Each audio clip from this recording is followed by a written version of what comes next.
and reward strategy for 2020-21, and this item will be introduced by our leader. Councillor Pearce, please. Thank you, Madam Chairman. Now you'll see there are two recommendations which I will move formally after the questions, if there are any. The senior pay policy statement is a statement of the position on senior pay that we are required to adopt each year. It is not an opportunity to either discuss or set pay. This is done by Council under cover of a separate report. The annual salary of SLT was agreed by Council on the 25th of July 2019, including the salary for the Chief Executive. For the purposes of this pay policy statement, it should be noted that all of the identified Chief Officers operate under a shared service agreement with West Devon Borough Council, and their salary costs are shared on an agreed basis. For the purpose of this pay policy statement, all shared Chief Officers are shown, notwithstanding the identity of their employing authority. The senior leadership team costs are split 50-50 between the two councils. The total annual salary cost of the senior leadership team at the 31st of March 2020 is £408,000 per year. This cost is shared with West Devon. The cost of the senior leadership team at the 31st of March 2019 was £398,170 per year. In April 2017, the comparative cost of the SLT was £451,720, adjusted to include the salary of the Section 151 officer, previously not part of SLT. For comparison purposes, the total salary cost of the shared management structure in 2010 to 11 across the two councils was £1,277,812 per year. I'll go on to the pay and reward strategy now. The pay and reward strategy sets out the council's approach to the pay and reward of its employees and sets out details of the overall reward philosophy, pay design and structure, applicable rates of pay and other financial and non-financial benefits available to staff. The gender pay gap. The Council also has a separate statutory duty to publish a report on the gender pay gap of its employees by the 30th of March 2020. The report will be published through the Government's Gender Pay Gap reporting service and on the Council's website. Thank you, Madam Chairman. You can pass on to questions. You can pass on to questions, and then I'll move the recommendations. Thank you very much. I've got Councillor Hotwood has said I can't see the presentation, so I don't know if one of our team can help her out, please. Madam Chairman, we are on with that now. Very good, thank you. With no questions at this time. So I was just going to say, I don't appear to have any questions. So well, I'll move the recommendations then, Madam Chairman. Do I have a seconder? Seconded. Second. Thank you. It's been proposed and seconded. Does anyone wish to enter into any debate or whatever of any kind? I've got no one who's typed in that they wish to enter into debate, so therefore, should we move to the vote, please? Before we do, Madam Chairman. Pardon? I've got Councillor Hodgson who wishes to speak. Right. Okay, Councillor Hodgson, carry on. Thank you, Chairman. As you will possibly be aware, each year I usually make comment on the pay strategy that we have, and I do wonder if whether at this stage, given that the challenges that so many people are under, or whether or not we are going to, sorry, I'll just put the video on as well, whether or not we're going to ask people if they would like to take a voluntary reduction in the salary offered. There's some very high salaries, not very many, but there are a few which are very high salaries, and I just wonder, given the current situation, which is, you know, challenging for district councils, but it's also looking at how many people are potentially going to be losing their jobs in the months to come, whether or not we should be suggesting that to the people perhaps paid over 60,000 a year. Thank you for your observation. Councillor Sweet, please. Hi, thank you, Chair. I just wanted to note that I really hope there is no gender pay gap that we're going to hear about. It just seems completely absurd in the year 2020 that there's any gender pay gap anywhere across employment in this country. Thank you. Thank you. Does anyone else wish to speak? Councillor Pearce, did you wish to come back, or shall we move to the vote? Madam Chairman, just quickly on the question of salary sacrifice because of the present circumstances. It's happened to somebody in my family, and I understand that when you're under contract, if part of your salary is sacrificed, your employer is obliged to give you the requisite number of days off a month to compensate for the amount of salary they're taking away. Now, that being the case, I would suggest that at the moment we already have some officers off sick or self-isolating or whatever. We cannot afford in any case to have any officers off for any other reason than when they really can't work. No, thank you for that, Councillor Pearce. So, Mr. White, can we move to the vote, please? Thank you, Chair. Councillor Abbott? 4. Councillor Austin? 4. Councillor Baldry? 4. Councillor Bastone? 4. Councillor Birch? 4. Councillor Brazil? 4. Councillor Brown? 4. Councillor Foss? 4. Councillor Hawkins? 4. Councillor Hodgson? Abstain. Councillor Holway? 4. Councillor Hopwood? 4. Councillor Jackson? 4. Councillor Long? 4. Councillor McKay? 4. Councillor O'Callaghan? 4. Councillor Pannell? 4. Councillor Pearce? 4. Councillor Pringle? 4. Councillor Reeve? Councillor Reeve?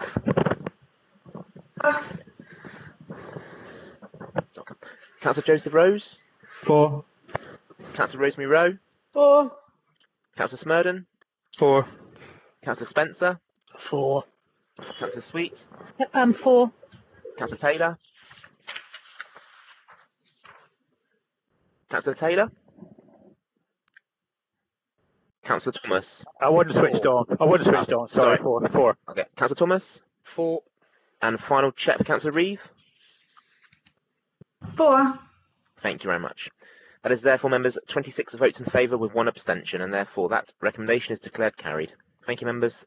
Thank you for that. Thank you. We now move on to item 9, which is annual review of the council constitution. Councillor Hopwood, I believe you're going to introduce this report. Councillor Hopwood.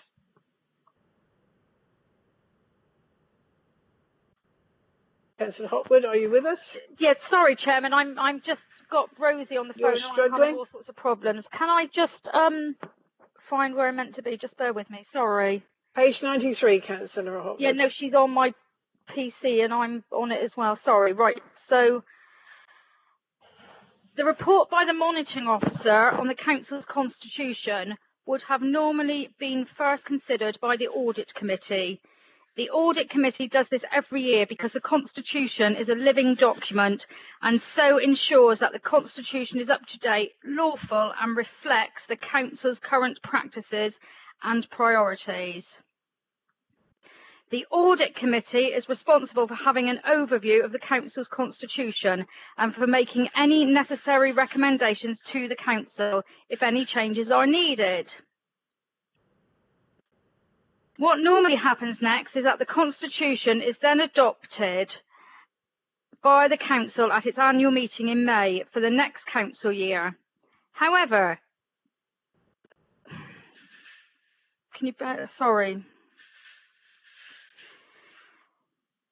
However, this year it has not been possible for Audit to have the opportunity to review the Constitution and make recommendations, and therefore the report has come to the Council direct. There are 2 main parts to this report. Firstly, the report asks the Council to note the changes that have already been made to the Constitution over the past council year, and these changes are highlighted in paragraphs 2.1 and 2.2. Paragraph 2.1 explains that the monitoring officer may make minor or legal amendments to the Constitution throughout the year, for example, amendments to officer roles. Paragraph 2.2 sets out changes that have already been made to the Constitution throughout the year by the Council. Changes may be made through recommendations in council minutes, in committee minutes, recommendations of political structures working group, and through recommendations from the monitoring officer. Examples mentioned in this report over the last year include changes to the structure of SLT and ELT as agreed by the council, and most recently the changes to the procedure rules so that the council may legally hold remote meetings like we are having today. It is important to note that these changes are effective from the date that the council approves them. Such changes are not subject to any call-in, nor do they need to be confirmed in the minutes to make them effective. As such, the remote procedure rules that we adopted last week are already in force and do not form part of this report. Secondly, the report recommends some further changes as set out in paragraph 2.4. There are 4 main changes to the Constitution proposed today. Clarification of emergency powers. These powers have already been included in the Constitution for many years, which permit the head of paid service to take decisions in an emergency situation. Such powers are not used lightly, and in fact, in the 20 years that the Council has had the Constitution, these powers have never been used before. The amendments to the emergency powers that are being proposed will formally document the process to be followed in such a situation. Amendments to those officers who conceal documents. This restricts this to legal officers unless the... Sorry.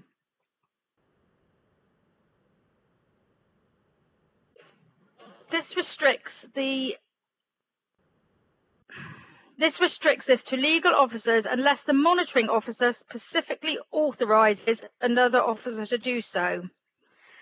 Powers to appoint to parish and town councils. Orders are normally made by full council to temporarily appoint people to parish councils if the councils do not have enough councillors left to operate the council. Amendments to the Development Management Delegation Scheme. This is to enable the head of planning, in consultation with the chairman and vice chairman of Development Management Committee, ward members and the monitoring officer, to determine member and officer planning applications during the current situation. Members will of course still have the right to refer these to DM if it is deemed there are planning merits for doing so.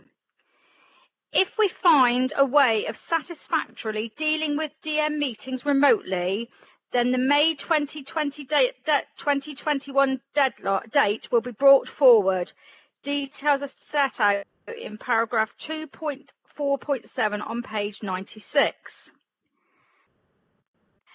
I have read some of the comments in the local papers today, and it is sad when people talk to the press and give out factually incorrect information. The decision last week was a 2/3 majority, so by no means just a Conservative decision.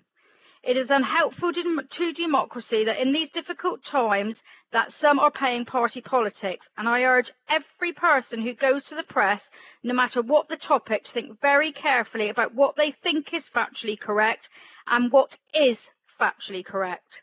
We need to unite as a council for the benefit of our residents. Finally, members, when I move the recommendation after questions, there will be a small amendment to the wording on page 99 of the agenda, as amended by the highlights on this wording highlighted on the screen. Thank you, Chairman. Thank you for that, Councillor Hotwood. Councillor Baldry, I have as wanting to ask a question, please. So, Councillor Baldry. Yes, thank you, Chairman. I think Councillor Hotwood may just have answered my question, but I don't have page numbers on my screen. So the question I had was, when at last week's meeting we agreed that to extend it, not just the Chief Executive and the leader, we agreed to extend the consultation to the leader, Chief Executive, and leader of the opposition. Where is that actually shown in the document?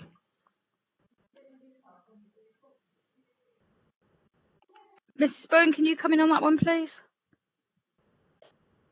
In the procedure rules, Councillor Baldry, is that what you're talking about?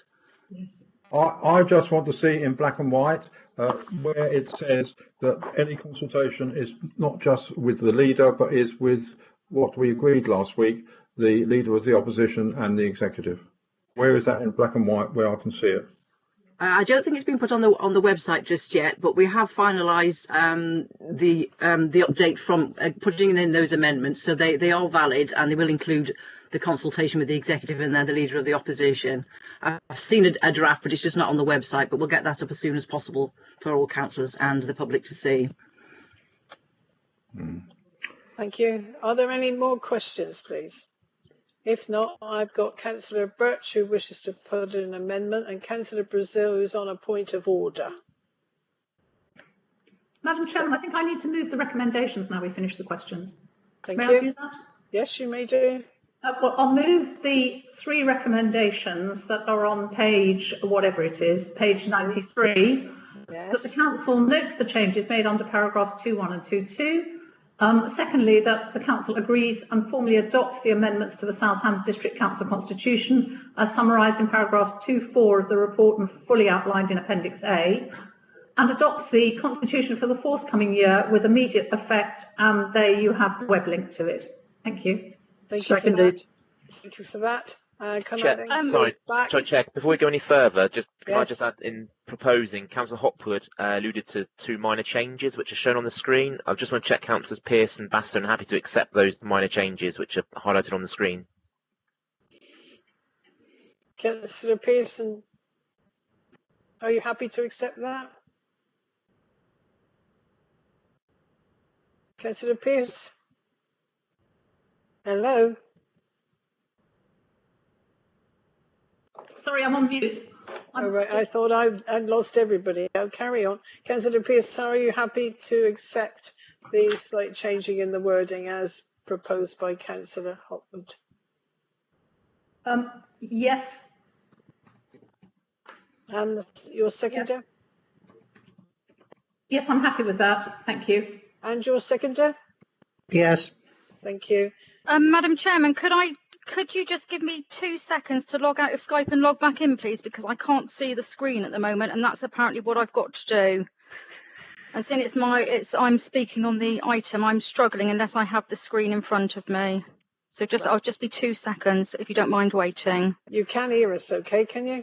I can hear everything, but for that I need to go out of Skype and back in to get the presentation screen. Thank you. Very good. Okay.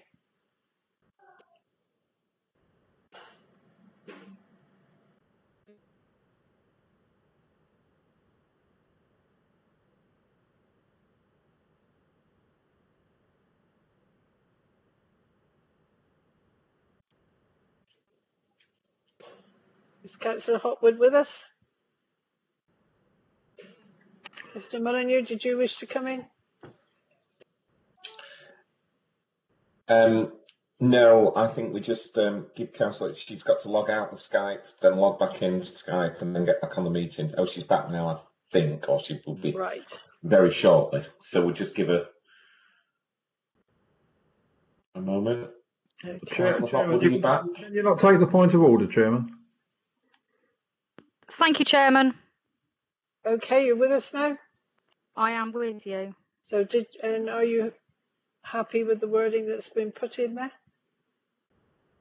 Yes, I am, Chairman. Thank you. Thank you. So the point of order, well, I had Councillor Birch who wished to put an amendment first, and then I've got a point of order.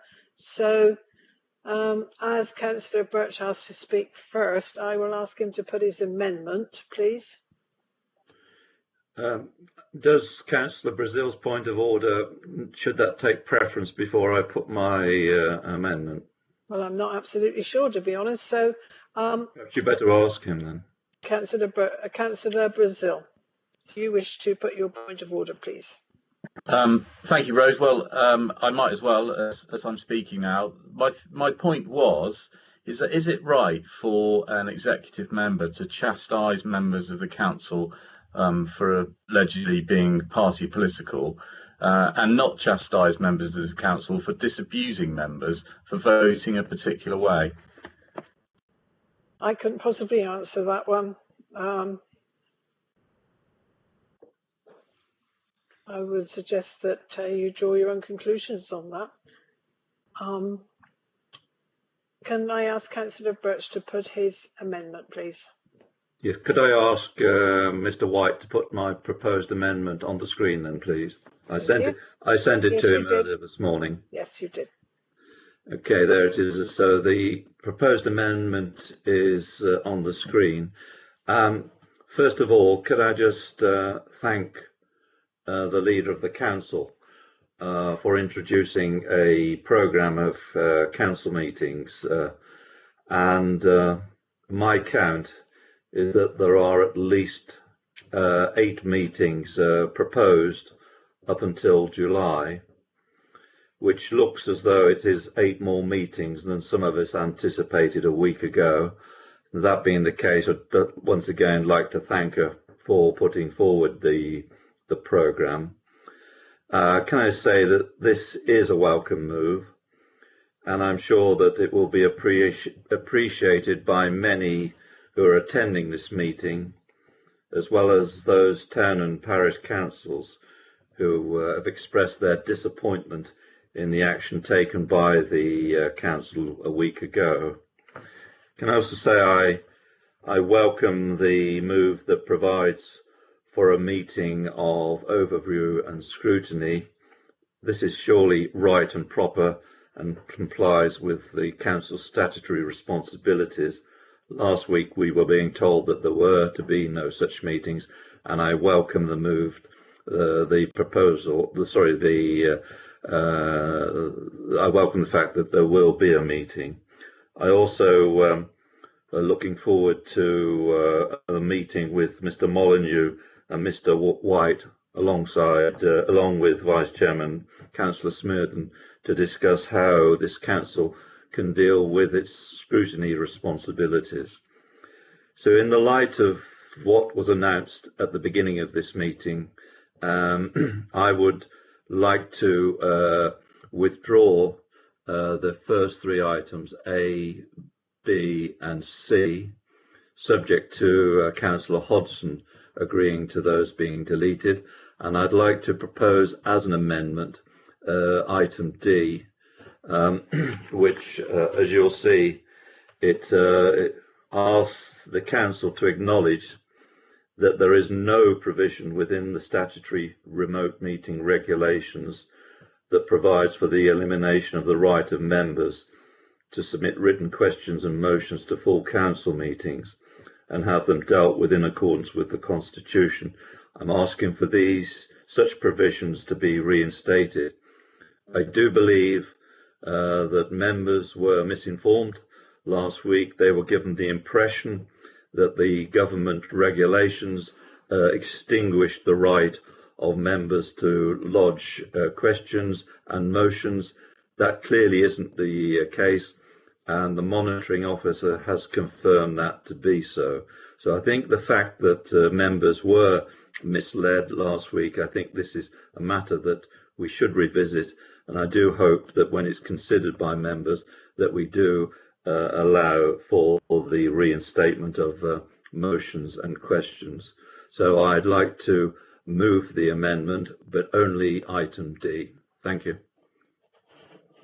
Thank you for that, Councillor Birch. Councillor Hodgson, do you wish to second the statement which Councillor Birch has made with reference to his recommendation? Yeah, I can't seem to get my everything's gone a bit pear-shaped at the moment here at this end, but yes, I do second it, and on the basis that he outlined. My only concern is I actually wanted to add a further amendment, which was with regard to 2.4.7, which is around DM meetings, which has now been has been put actually on the list of amendments of the proposals anyway. And the proposal I would be making on that is that the schedule of DM meetings are arranged for 3 monthly meetings to enable urgent decisions to be taken. This is on the basis that I'm very concerned about the public concern that could be raised regarding the fact that Southampton District Council and ward members' applications could be taken by delegated approval. This could be seen as somewhat favouring, and I wouldn't be happy with that. And secondly, that in terms of potential for non-determination of large applications, I think there's a lot of worry out there in the public about this, particularly because we have the JLP relatively new, and we have some applications, some sites that are being looked at by developments on quite controversial sites, and I think that those two things could be mediated by arranging for 3 monthly DM committee meetings, remote meetings, that we would be able to use if we needed to. I accept how difficult it is with remote meetings, but I think we're getting up to speed. And I think if there was one to happen, say, for example, in July, then I think that would actually satisfy public concerns. Madam Chairman, may I yes, interject, please. Mr. Molyneux? I think we should be dealing with one amendment at a time. So whilst I think we should deal with Councillor Birch's amendment, which Councillor Hodgson has indicated she's happy to support, and then deal with a further amendment from Councillor Hodgson, which will then need to be seconded and debated, if that's okay. Very good. Right. Fine. Mrs. Bowen, is that correct? Yes, it is, Mr. Molyneux. Yes. Thank you. So, where do we go from here? Does any member wish to? Does it help, Chair? I mean, I've amended the revised amendment on the screen, which has also been seconded, so that's now subject to debate, Chair. Yes. So, does anyone like to comment on this, please? Can you clarify? Can you clarify? Phone ringing. Can you please clarify that what we're actually that we're just dealing with, as was suggested, one part of or with Councillor Birch's amendment? That's correct, Chair. Mr. Molyneux alluded to quite rightly that we should be dealing with one amendment at any given time. Right. The amendment on the table is as proposed by Councillor Birch, seconded by Councillor Hodgson, and it is as per the screens now. Thank you, members. Thank you. I don't know if I've been overlooked as chairman. I don't know if I've been overlooked, but I did ask some time ago if I could ask a question.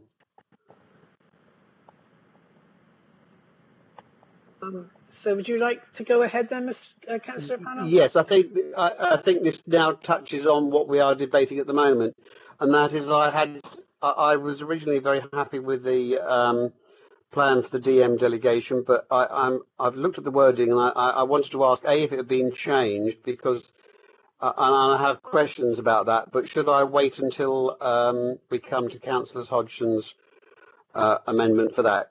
By voting on this one, can you assure me that we have not at that point accepted the DM delegation scheme? Mr. Molyneux, perhaps you could help us on that one. Oh, I can help, Chairman. Yes, we're going to be dealing with just with the amendment that's on the screen at the moment, and no other part of the recommendations. So the issues about the DM committee will fall to be debated later on. Thank you very much. Thank you. Thank you for that. I've got, looks like Councillor Hotwood, did you wish to speak on this? Thank you, Chairman. If I can speak on the amendment. Yes. Schedule 12 of the Local Government Act 1972 deals with local authority meetings generally. Whilst there are some specific rules that local authorities must follow when holding their meetings, local authorities have a general power to make their own rules about how their meetings are to be conducted. Whether councillors are able to ask questions on notice or to propose motions on notice is therefore a matter for the council's own rules. Members ask questions or raise issues that are important to them outside of the framework of meetings through the usual channels. And also, just whilst I am speaking, thank you to Councillor Birch for withdrawing your first three amendments, and I'm glad that we've been able to all come to an agreement that we are now happy with the meetings that have been set by the council. So I thank you for that, Councillor Birch. Thank you for that, Councillor Hotwood. I've then got, I believe, Councillor Rose who wishes to speak. Thank you, Chairman. I think my point is firstly, just wanted to say thank you for the comments originally by Councillor Pearce in saying that we would, obviously that we all want to have a unified approach as a council. And I just wish to, as a minority group, as a Green, I really wish to, second that. I really feel like that it's really important to have a unified approach. And I can just, speak personally that conversations I've had since last week where it was made clear that we would lose the ability to raise motions and questions was taken with a lot of kind of horror. People felt that that was really worrying. People immediately felt very angry, and I felt like that there's a very, there's a high likelihood, not in any way through my own intention, but that this could be a, a big fuss could be made of this. And in terms of questions, I think it's really valuable that we make sure that we're looking after officer time. However, I don't see that it would take any more officer time to answer a question in a public meeting than it would be to email them privately. So I just wonder whether this might be reconsidered, as I can't see it would take any more time, and actually it would be really helpful for the public to be able to voice their concerns to their councillors who raise it as an official question, and that then it's actually answered publicly, which I believe is the point of that. And in terms of the motions, it just feels like perhaps there's a way we could meet in the middle, because I obviously understand that we don't want to be raising random motions, but there might well be important motions that are related to what we're dealing with that councillors might be able to recommend. Now, perhaps this needs to be, some kind of compromise here. Maybe it's not as usual. Maybe they need more seconders. Maybe it needs the recommendation, the approval of, someone, the leader of the council, perhaps, and just saying yes, okay, we agree that that motion can be raised. And yeah, just wondering if even if this amendment isn't accepted, perhaps we could find some compromises there. Thank you. Thank you for that. Councillor Pearce, please. Thank you, Madam Chairman. I too would like to thank Councillor Birch for withdrawing the first three parts of his amendment. But what really upsets me is that there has been all this hullabaloo out there on Facebook and in the papers and things, and none of the people who have protested, that is Councillor Hodgson, Councillor Birch or Councillor Mackay, I don't know which, ever asked me or spoke to me about what the real meaning of this wording was. Now, I was quite clear from the start that we were not suppressing democracy and that we were not trying to sit on overview and scrutiny, but that we were trying to limit meetings at the moment to essential business, which is within the spirit of the regulations which have been passed. And it is within the same spirit of those regulations that actually it's not trying to suppress democracy by taking away questions and motions. What it is doing is trying to save officer time, because questions and motions are both quite heavy on officer administration and officer time. Now, in the spirit of conciliation, I think maybe we should have some discussion of this between now and the next council meeting to see maybe whether we couldn't have questions on notice directly related to COVID-19 while we are still in the emergency phase. And if we were to do that, have some discussion on it, and then maybe come to some agreement to agree that from July onwards we could have questions on that basis. The motions, again, I'm not so sure about because they take up a lot of time, and we're already running very late on this agenda because of all the toing and froing that's going on. But I don't know whether anybody would be prepared to accept that as an amendment to Councillor Birch's amendment. That sounds quite complicated to me, but perhaps somebody can enlighten us. Whenever it's up to be accepted, I'm quite happy to accept to propose that amendment is put in wherever it needs to be that Councillor Pearce has just come up with. In terms of process, Chair, where we're at is obviously we've got an amendment on the table from Councillors Birch and Councillor Hodgson, so the matter will be whether they're willing to accept Councillor Pearce's suggestion at this time, taking the point, of course, it's only one amendment at any given time. Thank you. Thank you. So I will ask Councillor Birch and Hodgson if they're prepared to accept that. addition to their amendment. As I understand it, Councillor Pearce is proposing some form of review. If that is the case, I'm more than happy to add to this amendment that the whole meeting procedure that was adopted by the council is the subject of a review on or before the end of July, if that fits the bill. Otherwise, if Councillor Pearce is not prepared to... No, Councillor Birch, that's not what I was suggesting. I was suggesting that we should discuss whether it would be possible to accept questions on notice related to COVID-19 from from July onwards. No. And my response is no, because for the reason is this is a totally unnecessary restriction on members. It was not included in the government regulations. We were misled as members a week ago, and I think this is an important part of the Constitution that should remain. Thank you. Madam Chairman, may I come back then? Sure.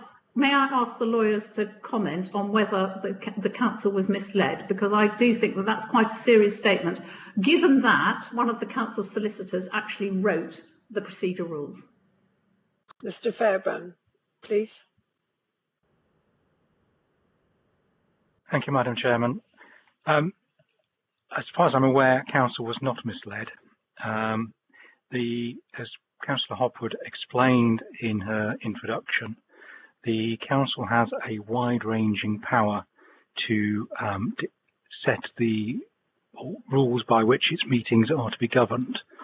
While there are certain things that must be held or must be had in the rules, such as the chairman's casting vote and the like, there is nothing that requires members to be able to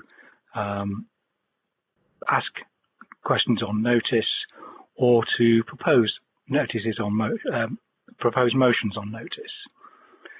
They are entirely matters that are within the council's discretion or gift, and in keeping with the tenor of the legislation and the purpose behind it, which is to ensure that resources are deployed in responding to the COVID-19 pandemic, and to free officer and members to assist their communities in responding to the pandemic. The rules only apply to meetings that are required to be held. And in that spirit, the key or the requirement or the allowing questions and notices on motion, notice of motion on notice,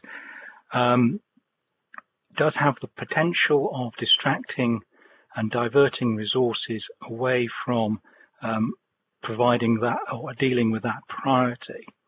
It is intended to be a temporary measure, but it's entirely a matter within the council's gift, and whilst technically Councillor Birch is correct to say the 2020 regulations do not provide for it, other powers do, and I would also observe that the 2020 regulations allow you to make standing orders which can include a number of things, but they don't prohibit you from making standing orders to focus the business of the meeting on respond or on matters that are urgent or important, and therefore free up the resources to deal with the pandemic. Chairman, I hope that helps. Councillor Pearce, do you wish to continue? Sorry, I don't want to say anything further, but if Councillor Birch will not accept my olive branch, then I withdraw the offer, I'm afraid. Okay, so... Chairman, we've got 5 speakers. Well, yes, Mr. Molyneux, we've got this amendment on the table, and we could be here all night discussing this, and I think we need to move on. We've been discussing it for at least half an hour. Councillor Hodgson has said she doesn't accept any amendment to the amendment. I've got Councillor, how far, Joe Sweet. Yes, that's correct, Madam Chairman. So if people speak, please don't say anything that's been said already, because otherwise we're going to be here till midnight, which, okay, but it's going on a very long time. Councillor Sweet, please speak and don't add or say. Hi, thank you, Chair.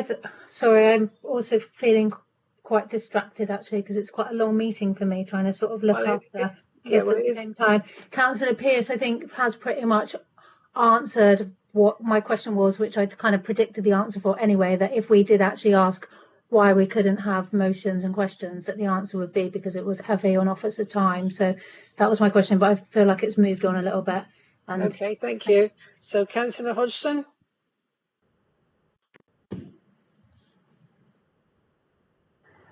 Sorry, it's a bit fiddly.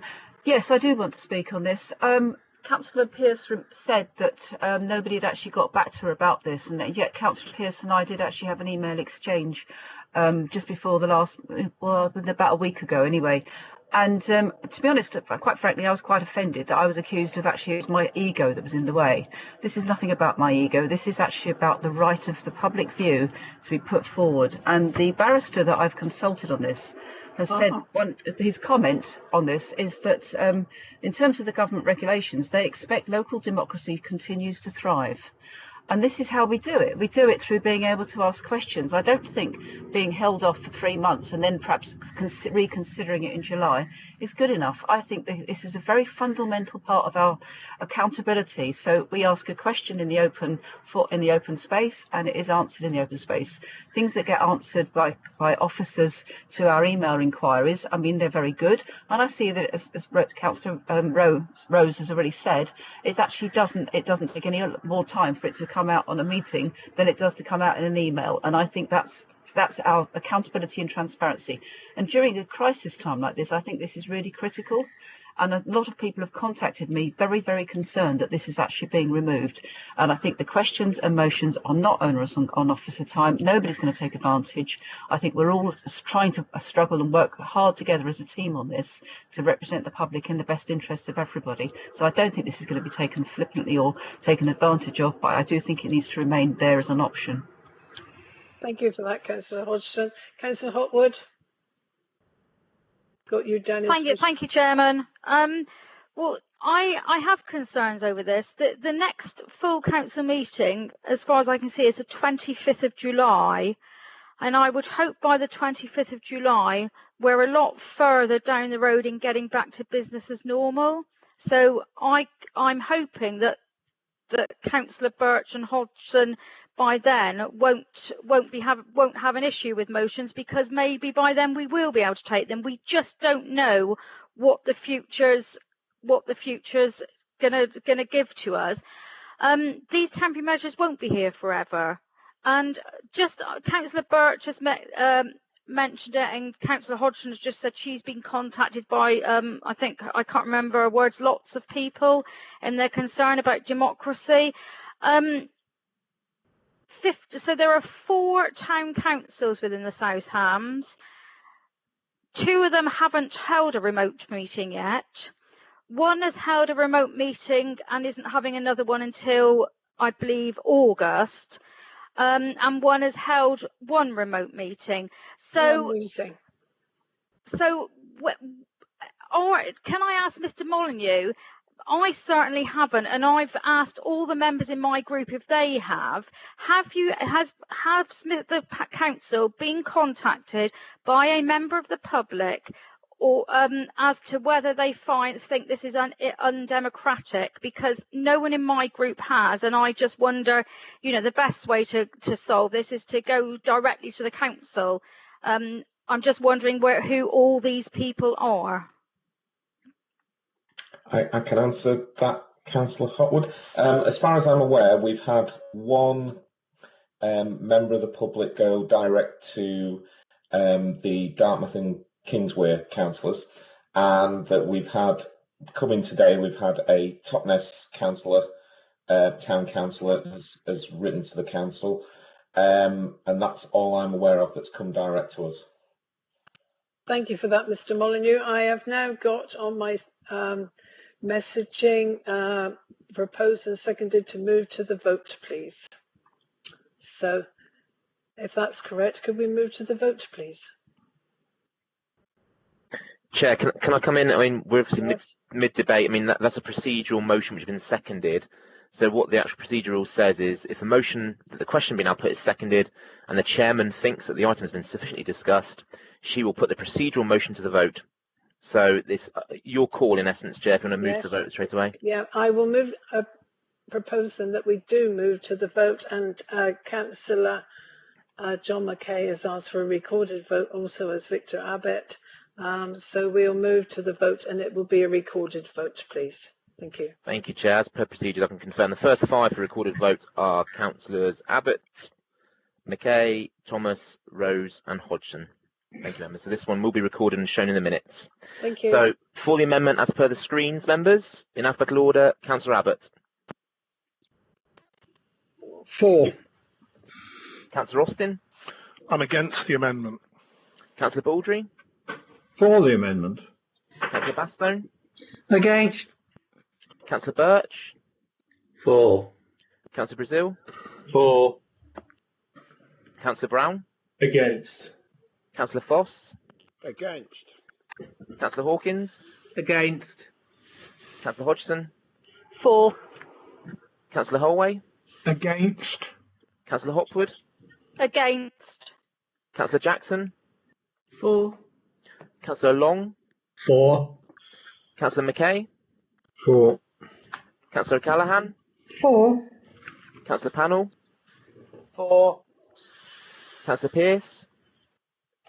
Against. Councillor Pringle. Against. Councillor Reeve. Against. Councillor Rose. For. Councillor Rosemary Rowe. Against. Councillor Smurden. Against. Councillor Spencer. Against. Councillor Sweet. For. Councillor Taylor. Against. And Councillor Thomas. For. Thank you, members. That amendment is therefore declared lost by a vote of 13 in favour with 14 against. Thank you, members. Yeah. Thank you for that. Could we then move to the substantive recommendation then, please, and take the vote on that? Sorry, Chair, before we do, of course, it is subject to debate, this substantive motion as per on the screens again. Yes. Councillor Pannell's asked to speak, Madam Chairman. Councillor Pannell then. Thank you. Thank you. I'm just trying to. Oh, yeah, just going. I'm not sure. I can't check with what I read on the agenda at the end of last week, but I am concerned. It looks to me as if the wording may have changed slightly. I may be wrong on this, so I'll take guidance from the officers. I just want to confirm or check.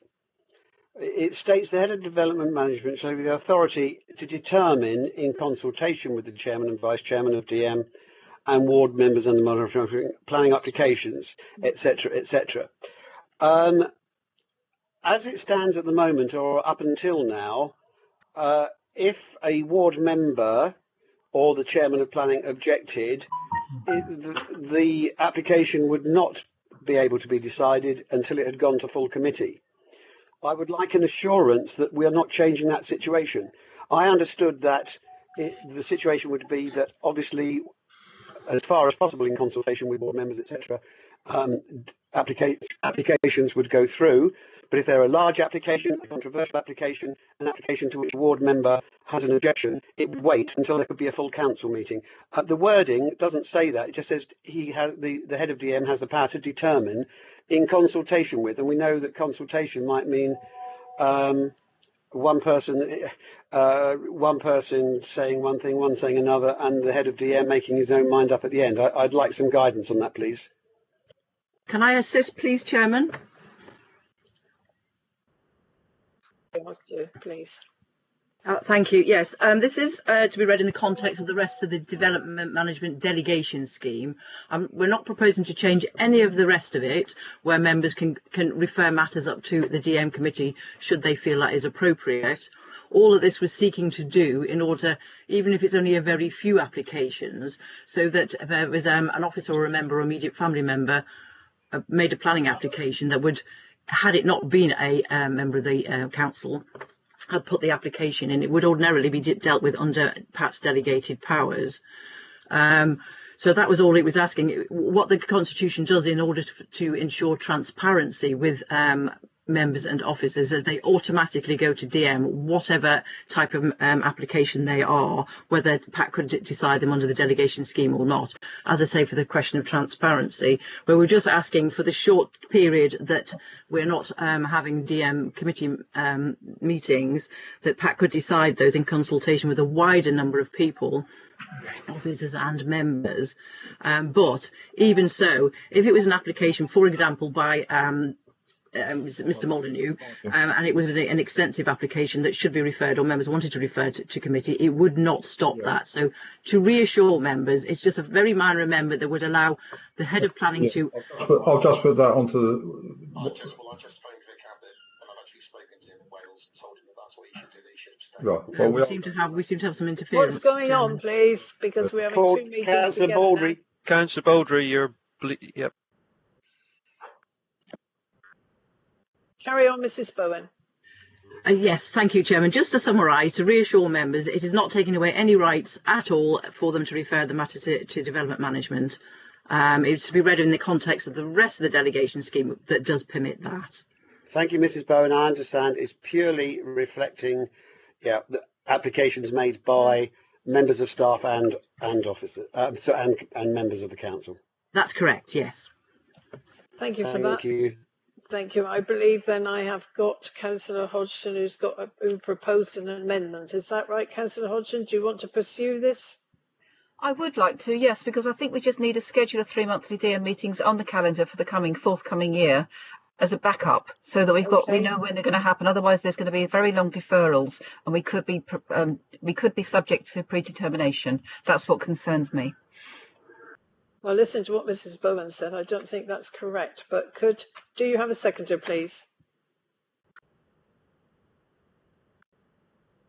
Could I just, Councillor Rowe, could I just interject here? So, Councillor Hodgson, so the list of meetings that was proposed by the leader earlier on included a reserved date for a DM committee in June and one in July. Are you saying you want something in addition to that at this point? Because I think that's what we need to be clear in terms of... Okay, sorry, I didn't hear that. I did not catch that. Okay, because I was in and out a little bit at the beginning during that conversation. So if that's already there, then I accept that. Thank you. Yes. So what it actually says is that if there are 2 dates retained, one in June and one in July, and then and they will be retained if there is the need for an emergency scenario where a member wishes to call a planning application to a committee, and that there is warranted that needs to go to committee. Okay, thank you. I hadn't caught that bit. It was difficult because it was all being said. Okay, thank you. So does that mean you're withdrawing your amendment? I am. Right, thank you. Thank you. So can we therefore take the vote on the recommendation as on the screen, please? Thank you, Chair. Councillor Abbott? Abstain. Councillor Austin? I'm in favour. Councillor Baldry? Abstain. Councillor Bastone? For. Councillor Birch? Abstain. Councillor Brazil? Abstain. Councillor Brown? For. Councillor Foss? For. Councillor Hawkins? For. Councillor Hodgson? Against. Councillor Holway? For. Councillor Hopwood? For. Councillor Jackson? Abstain. Councillor Long? Abstain. Councillor McKay? Abstain. Councillor O'Callaghan? Abstain. Councillor Pannell? Abstain. Councillor Pearce?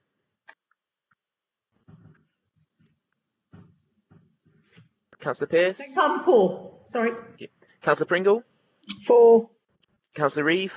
4. Councillor Joseph Rose. Abstain. Councillor Rosemary Rowe. 4. Councillor Smurden. 4. Councillor Spencer. 4. Councillor Sweet. Abstain. Councillor Taylor. 4. And Councillor Thomas. Abstain.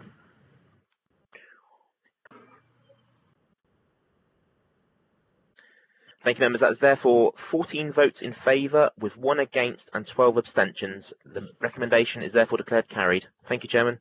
Thank you for that, Mr. White. Could we now please move on to item 10, which is the Grant Thornton External Audit Plan, which will be introduced by Mrs. Lisa Buckle, I believe. Thank you, Madam Chairman. So yes, this is the external audit plan by Grant Thornton for the 1920 accounts. This would normally go to the Audit Committee.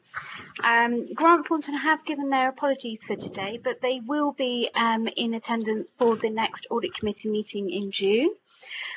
In the introduction on page 125 of the agenda, they've set out their work for the year in terms of the 1920 accounts.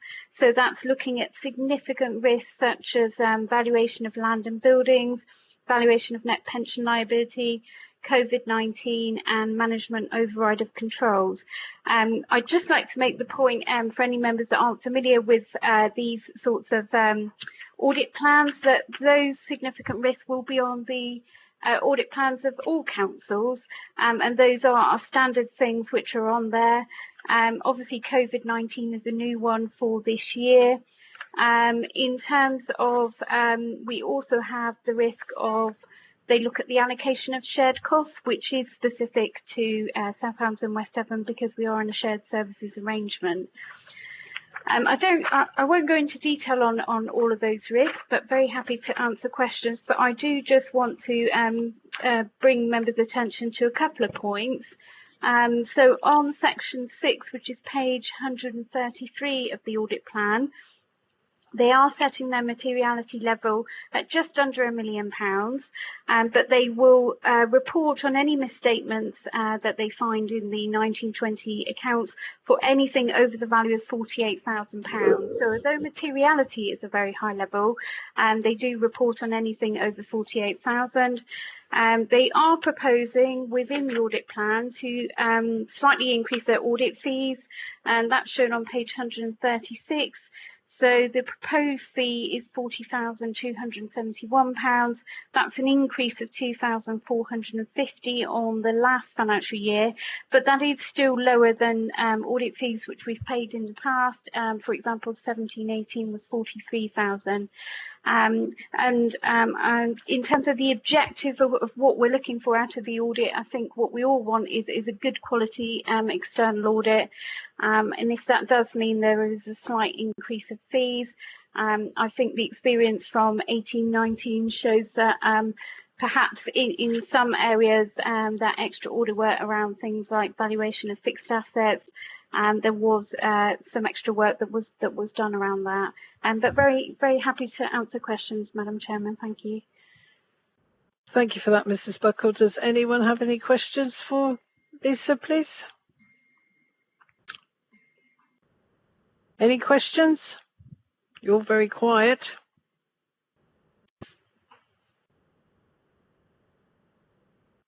There's no questions. Thank you. If we have no questions, can I have a proposer and a seconder? And we will, if there's no debate, we'll move to the vote, please. Move the recommendation. Thank you. Thank you. So could we move to the vote, please? Thank you. Chair, with your agreement, this is purely a noting exercise. Yes. So if you're happy to take it in effect by exception, and if any members aren't happy to support the noting of this paper by indicating down the messaging system, we'll assume that members are happy to note the report. Thank you. Fine. Thank you. Yes. I don't appear to have anybody who is objecting, so therefore that's noted and carried. Thank you. Okay, so we will then move on to the next item on the agenda, which is when I can juggle my papers yet again.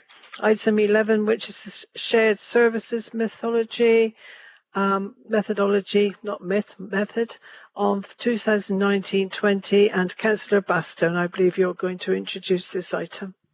Thank you, Chairman. Move the recommendation. Thank you. Thank you. This is an annual report normally considered by the Audit Committee in March, which reviews the apportionment of costs and predominantly staffing costs between South Hams District Council and West Devon Borough Council. Each year the splits are reviewed based on the latest caseload data available. For example, the total cost of housing benefits team is shared based on the number of new housing benefit claims and change of circumstances processed in each council. Our external auditors, Grant Thornton, have identified the sharing of costs between South Hams District Council and West Devon Borough Council as a key risk area, and it is given high prominence throughout the year and particularly during the closure of the accounts. The most significant changes for 2019-20 relate to human resources and planning applications. The apportionment for human resources has moved from 79% South Hams, 21% West Devon to 74% South Hams, 26% West Devon. This split is based on the number of permanent posts on each council's establishments, and the number of South Hams posts have reduced following the outsourcing of the waste contract. The other significant change relates to planning applications, where the split has moved from 70% South Hams, 30% West Devon to 75% South Hams, 25% West Devon. This reflects the increased number of planning applications in the South Hams as a proportion of the overall total of applications processed by both councils, across both councils, and has been ratified by the Head of Development Management. The financial impact in 2019-20 of these changes in shared services allocations is an additional staffing cost in South Hams of just under £40,000. However, this is more than offset by the increased planning income that we received during 2019-20. Thank you, Chairman. Thank you for that, Councillor Baston. Councillor Brazil has asked if he can ask a question. Councillor Brazil, please. Yes, thank you, Rose. I just want to ask about the HR position, and given that we have now transferred a sizable number of our employees over to FCC, I wonder why we still, as a council, employ almost 3 times as many people. Well, although the total number of South Hams posts has reduced by 90 between 2018-19 and 2019-20, the total number of posts across both councils has also reduced, i.e. the bottom of the equation, leading to an overall reduction in cost for South Hams of 5%. We don't apportion the human resources on a 60-40 split as the cost driver, and therefore the level of caseload for this community practice was identified as the number of permanent posts and the number of pay slips. I don't think that entirely clarifies it for you, but if you want to come back, please do. I also have Councillor Brazil said that Councillor Baldry said he would reply to this. So Councillor Baldry, perhaps you can assist, please. Well, and I'm sure Mrs. Henstock can add to it, but as shown in the appendix, these are actual figures. They may not be the figures we like, but these are the actual figures looking at individual members of staff and apportioning whether they're working for us or for West Devon. So some staff are split 100% for us, other staff are split 80-20 for people dealing with things like pannier markets and things like that. These are actual figures, but Mrs. Henstock might want to add something. Thank you. Thank you, Mrs. Henstock. Do you wish to add anything to what's already been said? Would you like to come in, please? Thank you, Madam Chairman. No, absolutely. What Councillor Baldry has just said, I agree that it is based on the actual position for each different service. Thank you for that. Chair, if I just come back, I appreciate it, but why is it that we employ 3 times as many people as West Devon? Chairman, could I answer that? Yes, carry on. Chairman, because that was the position when the 2 councils entered into a shared services arrangement. So when we have any vacancies within the staffing establishment, our HR team are very careful to reappoint that post to the originating council that post was originally on, so that we keep the same proportionments that we had before we moved into a shared services arrangement. That's very important from the point of view of the pension position and the pension liability of each individual council, to ensure that that is not adversely affected for either South Hams or West Devon in any way. Thank you for that, Mrs. Buckle. I don't have any more questions, but does anyone wish to enter into any debate on this recommendation, please? No, in which case, move to the vote, please. Mr. White. Thank you, Chair. As with the previous agenda item, members, the report is in essence asking us to note the contents of the report.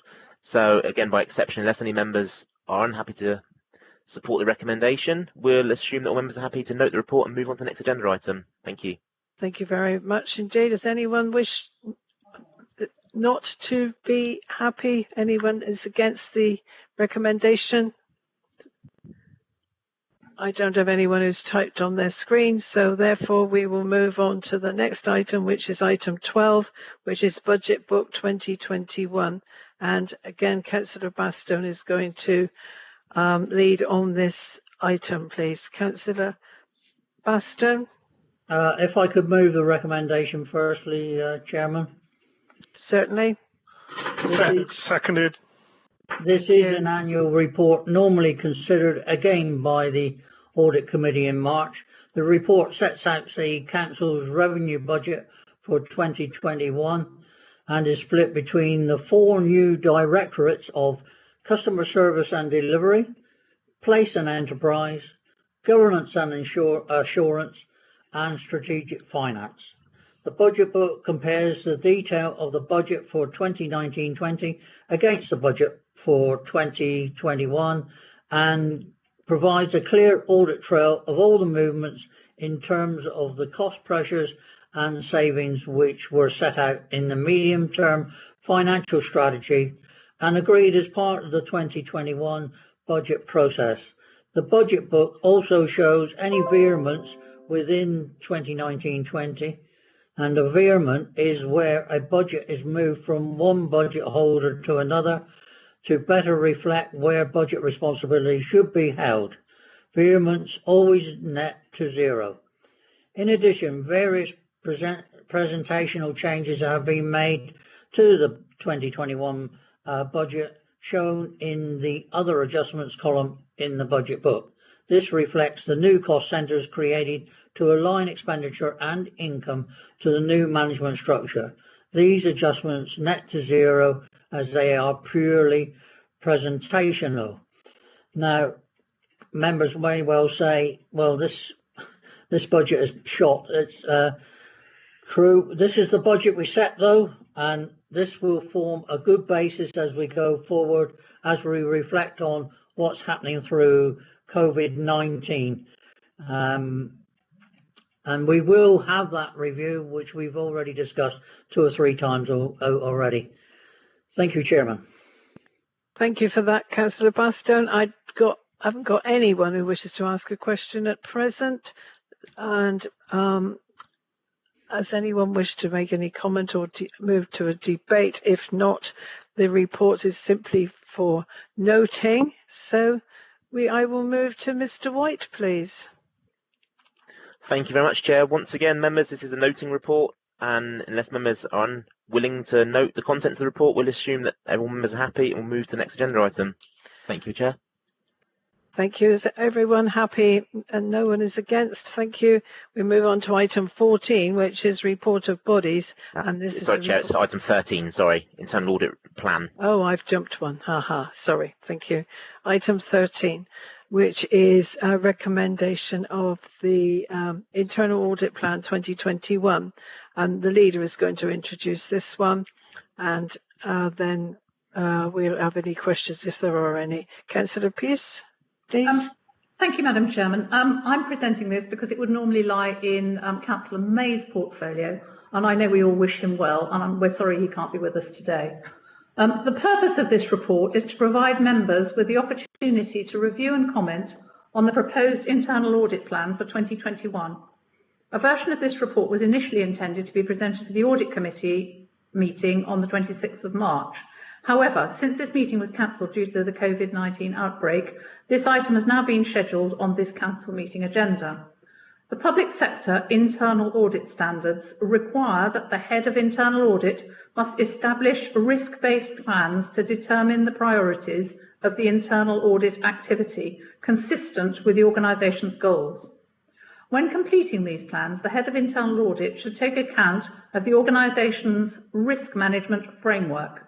The plan should be adjusted and reviewed as necessary in response to changes in the organisation's business, risk, operations, programmes, systems and controls.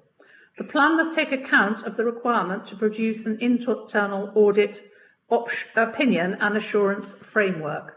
Now, the only thing I've got to say there is, to add to that, is that the risk management framework is being updated at the moment and will be discussed soon at the next Audit Committee. I think they should have seen it at the last meeting, but it's been rather thrown into confusion by events because that has considerably altered the risks that the Council faces. But that's all I've got to say about the report. It is otherwise fairly standard, and it's what the Audit Committee would expect to see at this time of year. Thank you. I'll move the recommendation, which is that it should be approved and the proposed internal audit plan for 2021 at Appendix A be approved. I think approving is very similar to noting, so I'll ask for a seconder. Thank you. Thank you. Could I have a seconder?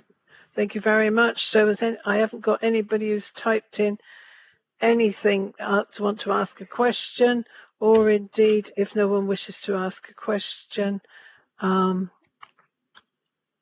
anyone wishes to make any comments, please. If not, we will move to the vote, which is basically a recommendation as on the screen. Thank you very much. Thank you very much, Chair. Since technically we're seeking to approve a plan, I will take a recorded vote. So Councillor Abbott. Right, fine. 4. Thank you. Councillor Austin. 4. Councillor Baldry. 4. Councillor Bastone. 4. Councillor Birch. 4. Councillor Brazil. 4. Councillor Brown. 4. Councillor Foss. 4. Councillor Hawkins. 4. Councillor Hodgson. 4. Councillor Holway. Holway. Councillor Holway. 4. Councillor Hopwood. 4. Councillor Jackson. 4. Councillor Long. 4. Councillor McKay. 4. Councillor O'Callaghan. 4. Councillor Pannell. 4. Thank you. Councillor Pearce. 4. Councillor Pringle. 4. Councillor Reeve. 4. Councillor Joseph Rose. 4. Councillor Rosemary Rowe. 4. Councillor Smurden. 4. Councillor Spencer. 4. Councillor Sweet. 4. Thank you. And Councillor Taylor. 4. That is therefore declared carried by unanimous vote. Thank you, members. Thank you for that. And then we can move on to the report of bodies on item 14, which the first one is the Sulcombe Harbour Board, which met on the 27th of January 2020. Councillor Brazil, please. Thank you, Chair. Yeah, happy to move, or not move, but to present these minutes. Page number 1, 2, 3, 4, 5, 6, So moved, Chairman. Thank you. All in favour? They're basically only for noting, so yes, okay. And then we'll move on to the next one, which is the Audit Committee, which met on the 6th of February 2020. Councillor Holway to present them, and there are no recommendations. Councillor Holway.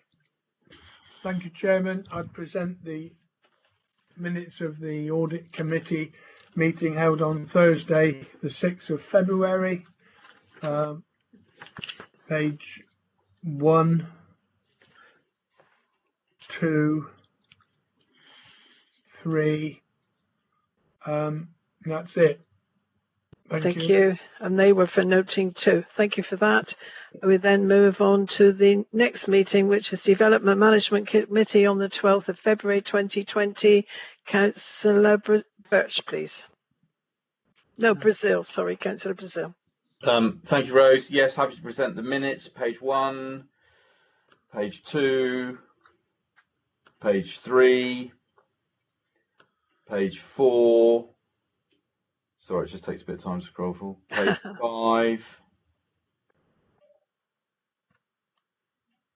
page 6, page 7, page 8, page 9, page 10, page 11, page 12, page 13, page 14, so moved, Chair. Thank you very much. So there were no recommendations there, so they're basically for noting. Thank you. So then we move on to item 15, which is exclusion of public and press, and Mrs. Bowen is going to speak to us on this matter. Mrs. Bowen, please. Thank you, Chairman. I understand discussions have been held that we are quite happy to have this report of itself, the use of emergency powers, in part 1. It's a noting report to describe the circumstances and the decision made under emergency powers early on in the COVID pandemic.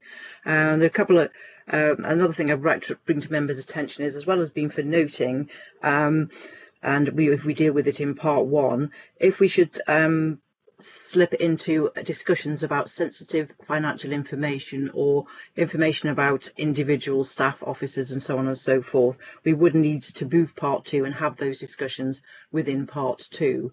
The paper can be debated and have questions answered as long as we don't slip into those, so we please need to be on our toes about any sensitive questions, please.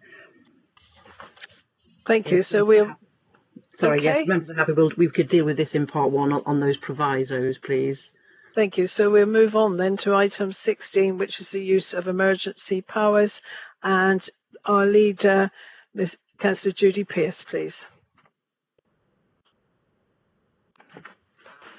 Thank you, Chairman. Well, this report sets out basically what Mrs. Bowen has already said, sets out how an emergency decision had to be taken right at the beginning of the COVID outbreak.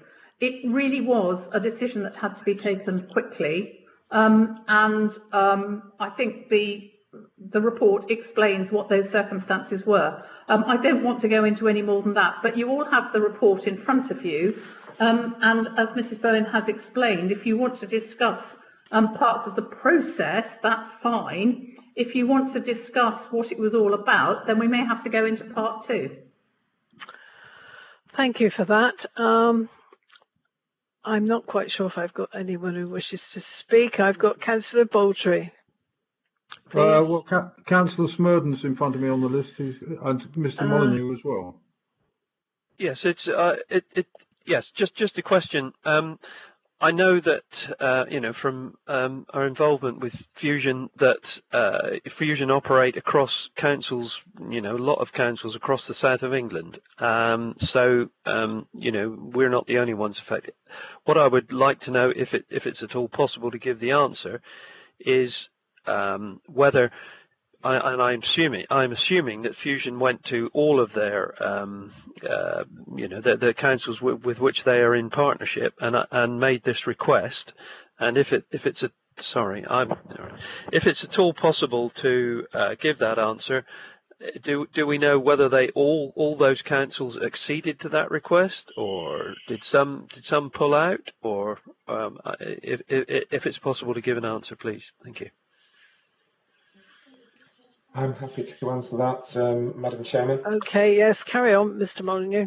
I'll answer the question and I'll make the comment I was going to make. So the answer to the question is that out of the 18 councils that Fusion work with, 14 of those councils agreed to take similar action as ourselves, and the other 4 that Fusion are still in negotiation with those councils about that.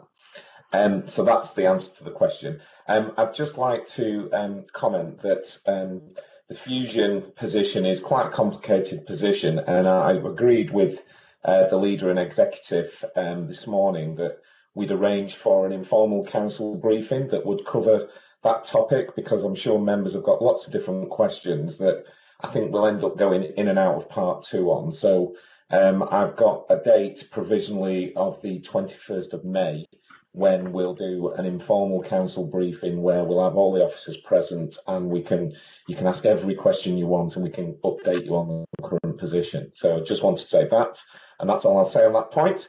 And I think it's Councillor Baldry. That's correct, Councillor Baldry, and then Councillor Brazil. Councillor Baldry, please. As requested, Chairman, I will not go into the detail of this, but it is the procedural actions which worry me enormously. I think, and it's already happened, this is the very sort of thing that members should have been consulted on. It is a major decision. I do not accept it was so urgent that a meeting of the executive could not have been called at 24 hours notice in order to discuss it. And had that meeting taken place, I would have had strong views to say, but I will now wait until the 21st of May. Thank you. Thank you for that. Councillor Brazil, please. Thank you, Rose. First of all, half the question has been answered because we're going to have that discussed. Boys. Sorry, grandchildren just arrived. Half of that has been answered because of the informal meeting, and I'm very pleased about that because there are many questions that I think we need to ask in respect of Fusion. But secondly, obviously, there were other. Can you? The joys of grandchildren. The second thing. The second point is there are other decisions that have been made in respect of closing car parks, not charging in car parks, town market centres and things like that. I mean, I think the vast majority of us would totally agree with the actions that this council has taken, and that's not the point, but it's the process really, in that they haven't been listed as emergency measures taken by this council, and therefore they haven't been noted all the reasons for doing them. So I just wondered, do those count as emergency decisions or not? I suppose that's my question about car parks, etc. Thank you, Mr. Molyneux. Would you like to answer that? I'll have a or go at pass answering it. that. And I'll take support of the monitoring officer if I need it. Yes, definitely. So as far as I'm concerned, the reason this was the use of emergency powers because it involved finance. So that's why I needed to consult with the leader and we needed to make a very quick decision. The others were more around operational issues, and I think I'd be happy in that informal briefing that we can talk and update members as to where we're at with some of those, if that satisfies you, Councillor Brazil. Councillor Brazil, are you happy with that, or does that satisfy you? Yeah, no, that's well, yeah. I mean, we are where we are, and I don't want to cause trouble, so that's fine. No, we can understand that. Thank you. Anyone else wish to ask a question or enter into the debate at all? If not, we will move to the vote. Councillor Birch has asked to speak. I think Councillor Birch wants to. Councillor Birch, you left it rather late, but I'll allow you to speak. Carry on. Well, that's very kind of you. Thank you. That's very generous of me, yes. Yeah, okay. It's just a very quick one. I welcome the proposed meeting in May. I think it will be very helpful. I think it would be very helpful for members if prior to that meeting that Infusion will be invited to prepare send to us a letter or a small report actually setting out the situation as they see it. I appreciate we will be getting advice from our members, but I also would be keen for us as members to see Fusion's perspective as to what's going to happen. So could I ask that that be given consideration, please? Councillor Birch, yes, I think that would be useful. Anyone else wish to add a comment? No. Did you wish to say something, Mr. Molyneux? I was just going to say, well, Mr. Brook is in weekly contact with Fusion, and so we will have a very up-to-date position for that meeting. Very good, thank you. If no one else wishes to speak, we will move with the recommendation to take the vote, please. I believe it was moved and seconded. Thank you, Chair. Once again, this is very much a procedural motion. That's to right. Note what action's already been taken. So again, if members are happy to support the recommendation, by exception, if they comment down the left-hand side, if they're not willing to support the noting, we will assume that it's a unanimous carry in approval. Thank you, Chair. Thank you. That would appear to be the case, so yes. Therefore, members, I believe we have come to the, or maybe we should say that that was being carried, that recommendation. Yes, is that right, Mr. White? There's no opposition in the comments box, so I think we can take that as a carried recommendation. Thank you, Chair. Thank you. Therefore, members, we've reached the end of this rather lengthy agenda, which has taken us all of 3.5 hours, but we knew that it was going to be a long meeting because it was pretty meaty, and I will thank you all for your contributions. There are a couple of points I'd like to raise because I'm sure that you've read the email from Steve, our IT guru, this morning with reference to the sad loss of his wife, and he is saying that we can contribute to Rowcroft and make our donations there. He's got all the information there. So I would actually suggest that that's probably the best way forward, that members do it individually. We can all then give our contributions to Rowcroft, which is a very worthy cause. And we know at this time that all these hospices are really struggling because of their shops and all the activities that they do. They've got no income at all, very much. So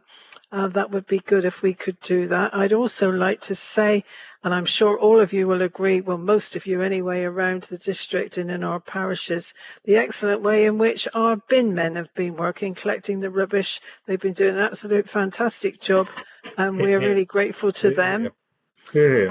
And the last comment I was going to make was to thank, well, probably two actually. One, to thank the officers for all the hard work, and those that are working at home, preparing the accounts particularly, because we've reached the end of the financial year and the accounts have to be closed and completed. And also to our executive members, particularly our leader. I think she seems to be working 24/7, putting in a lot of effort. So thank you for that, Judy.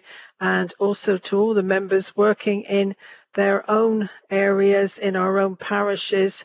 And somebody phoned me up yesterday and said, well, I suppose you're being made redundant. You're not doing anything now because you're not having meetings. And I said, we seem to be working like 3 or 4 hours in the morning, sorting out people's problems, emails and stuff, and then going out and seeing people that we can see, knocking on doors and walking back 6 meters and what have you. 2 meters actually, 6 foot. But it's been pretty difficult for all of us, I think, and we haven't got any light in sight yet. But working together, we will get to the end of it. So I thank you all for your attendance, and I now declare the meeting closed. Thank you. So thanks, everybody.